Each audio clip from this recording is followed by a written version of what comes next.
Njalo yokombesesa yomveka kalelo, Yesu latsika mwamba kundifela ine, kundikulila moyo ndichipulumutso, nalonjeza zakhala nane nthawi zonse.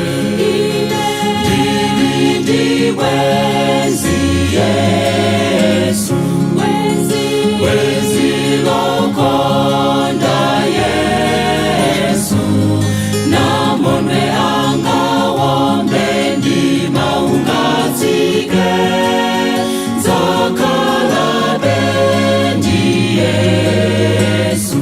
Ndili bwenzi Yesu, bwenzi lokonda Yesu, namondwe anga wombe ndimaungatsike, zakhala bendi Yesu.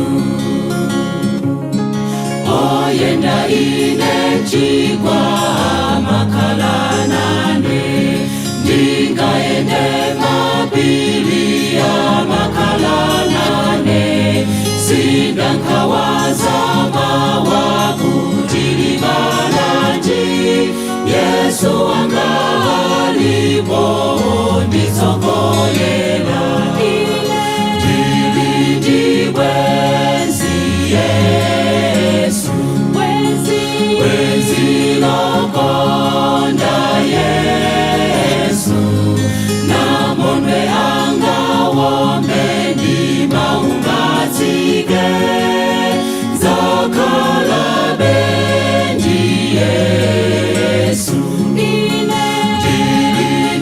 bwenzi Yesu, bwenzi lokonda Yesu, namondwe anga wombe ndimaungatsike, zakhala bendi Yesu.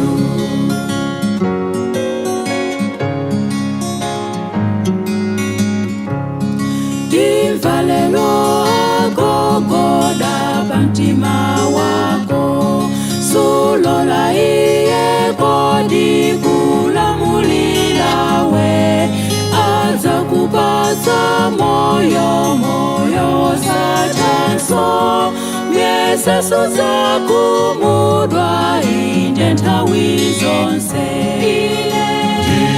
Ndili bwenzi Yesu,